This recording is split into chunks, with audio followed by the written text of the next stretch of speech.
Okay guys, isang mapagpalang umaga, tanghali, gabi po sa inyo lahat. Sana po ang lahat ay nasa mabuting kalagayan at ligtas po sa anumang kapahamakan. Sana po kayo dako ng mundo naroroon. Ako pumuli ang inyong likod, Maestro 21 TV. At sa ating video ngayong araw na ito mga kalingap, tayo pumuli ay magbibigay ng ating panibagong komento, opinion, kuro-kuro at reaction po tungkol nga po dito sa babaeng nambastos o nambabalakura po kay Baby Beyonce. Okay? So sa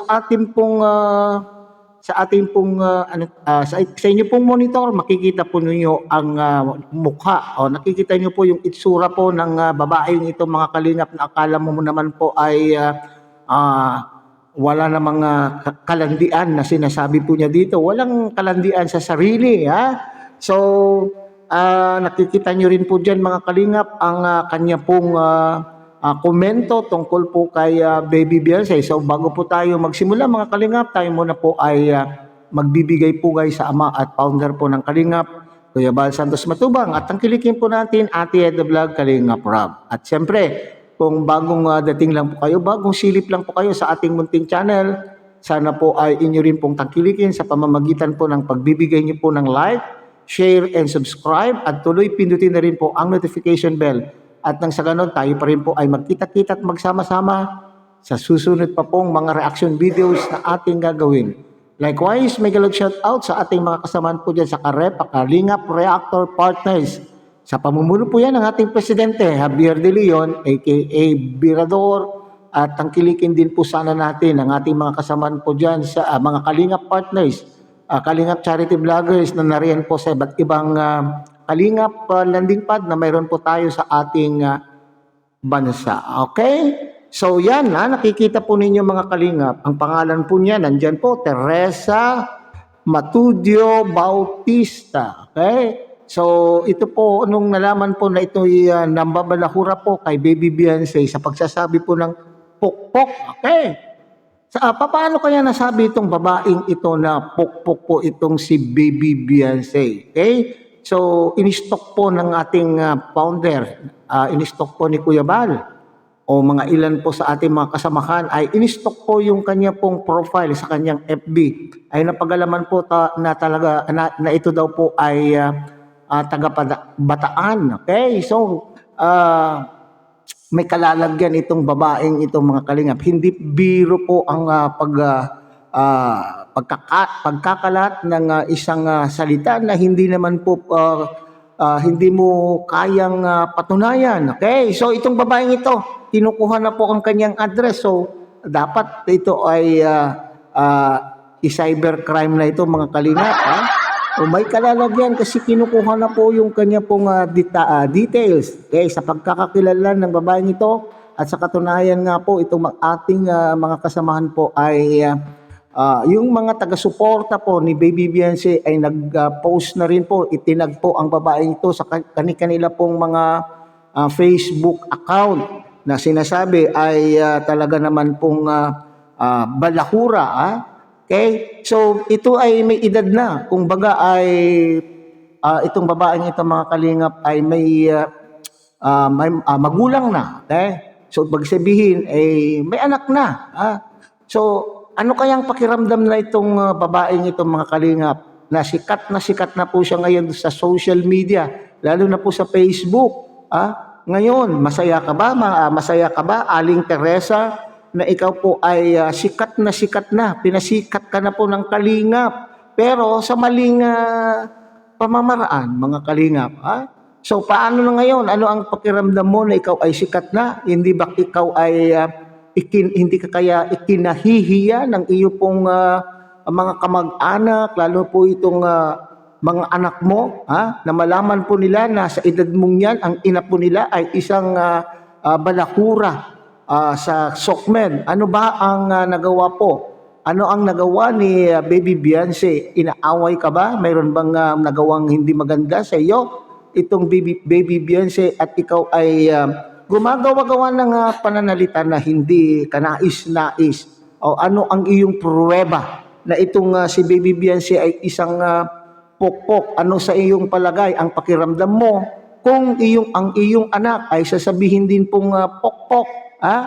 Baka naman pong yung anak mo ay mas lalong kinakakakitaan ng pagiging isang pokpok. Kasi hindi mo inisip kung ano na lamang po ang mararamdaman po ng mga magulang ni Baby Beyonce. At ikaw bilang isang ina, alam mo dapat po yun na kapag ang anak mo ang inaagrabyado, sino po yung unang nasasaktan? Hindi ba tayong mga magulang? So hindi mo inisip kung ako ang iyong anak, kung ako ang iyong kamag-anak, ikinahihiya na po ka, ikahihiya po kita. Imbes na ikaw ang magsilbing modelo sa iyong mga anak, ay ikaw pala ang nambabalakura dito sa social media.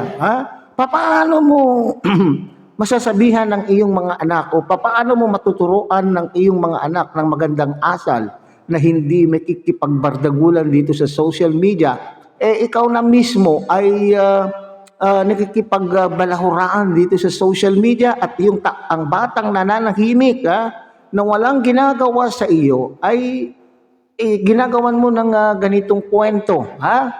So, bukod po dyan mga kalingap, meron po siyang sinasabi. Tignan nga natin itong sinasabi po niya diyan. Ang sabi po ay tumatambay daw po. Sinasabi po niya diyan, tumatambay daw po si Beyonce sa 7-Eleven. Saan kayang 7-Eleven yan mga kalingap? Kung taga-Bataan po itong babaeng ito, nakikita niya kaya itong si Baby Beyonce na nagtatambay po sa 7-Eleven sa may daet o dili naman po kaya ay mayroon bang siyang CCTV, human CCTV, Yung human CCTV po yung mayroon ba siyang inarkila o binabayaran na magmamatsyag, susubaybay sa mga ikinikilos po ni Baby Beyonce? Kasi ang layo-layo po niya mga kalingap, nasa daet po itong si Baby Beyonce at anong 7-Eleven ang tinutukoy po nitong babaeng itong mga kalingap. Tumatambay si Baby Beyonce sa 7-Eleven madaling araw kasama ang mga barkadang lalaki. Kung halimbawa nakita po itong si Baby Beyonce na tumambay po dyan sa naturang establishmento na may kasamang mga kabarkadang lalaki, hindi natin po alam kung itong mga barkadang ito ay mga kamag-anak, na sila po ay nakataon o nataon na napunta riyan. Kung ito'y totoo, itong sinasabi itong babaeng ito mga kalingap, tumatambay daw po sila sa 7-Eleven ng madaling araw kasama ang kanyang mga kabarkadang lalaki. Ganyan ba mahinhin na babae? Ikaw ba? Mahinhin ka ba? Mahinhin ka ba? Nung ikaw ay kabataan mo, ikaw, tingnan mo ngayon pagmumukha mo, inggit ka lang siguro sa kagandahan po ni Baby Beyonce, kaya ikaw ay naninirang puri ka. So ganito po kasi ang gawain po mga kalingap ng isang tao na inggit sa kapwa, lalo na po kung ang kagandahan ang pinag-uusapan. Alam po naman natin na napakaganda itong si Baby Beyonce, pero tignan nyo naman po yung pagmumukha ng babaeng ito mga kalingap. Mayroon bang kayong nakikitang kagandahan? Hindi na nga kagandahan ng kanyang panlabas na anyo, ang pag-uugali pa po ay hindi maganda mga kalingap. Okay, sinasabi niya mga sponsors, isip-isip, di dapat ganyan ang tinutulungan, lumalaki na ulo. Okay? Nananawagan pa mga kalingap. Dinadamay pa po niya ang mga sponsors. Okay? Ikaw nang wala na ka ng ambag. Hindi ka ba nasisiyahan na ang kapwa natin, na alam ko naman natin ang pinagdaanan hirap ng pamilyang ito. Ngayon ay nagpusa itong mga matulunging mga sponsors para baguhin ang kanilang pamumuhay. At ngayon po ay tinatamasa na po nila maski papaano ang pagbabago ng kanilang pong pamumuhay. Hindi ka ba nasiyahan? Ganyan po yung mga ugali nating mga Pilipino. Marami sa atin, sorry to say, because alam naman niyo po natin, may kasabihan na crab mentality. Kapag nakikita po natin nagpo-progreso ang buhay ng ating kapwa, pilit po natin hinihilang pababa.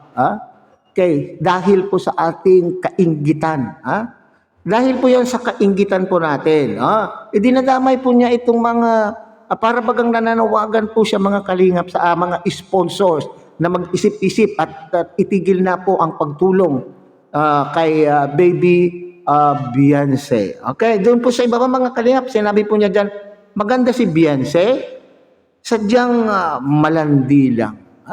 Okay? So yan po yung sinasabi natin kanina mga kalingap na pinaparatangan niyang malandi. Saan banda po? Paano mo masabi na itong si Baby Beyonce ay malandi? Saan bandas po siya naging malandi? Dahil po siya malapit po sa kanyang club team? Natural lamang po mga kalingap na tayo, napakitaan po tayo ng kagiliwan. Ipakita po ni Baby Beyonce ang kagiliwan po kay Papa Edge bilang isang partner po o bilang isang club team. So paano natin po sila susuportahan kung wala man lang po tayong makitang kilig factor pag sila po ay magkasama, lalo na po sa isang vlog, hindi po ba? So iyan na ba ay sinasabi mong kalandian?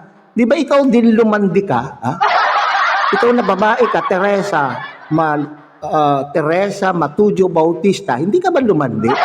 Hindi mo ba naranasan lumandi? Lahat, lumandi ka din.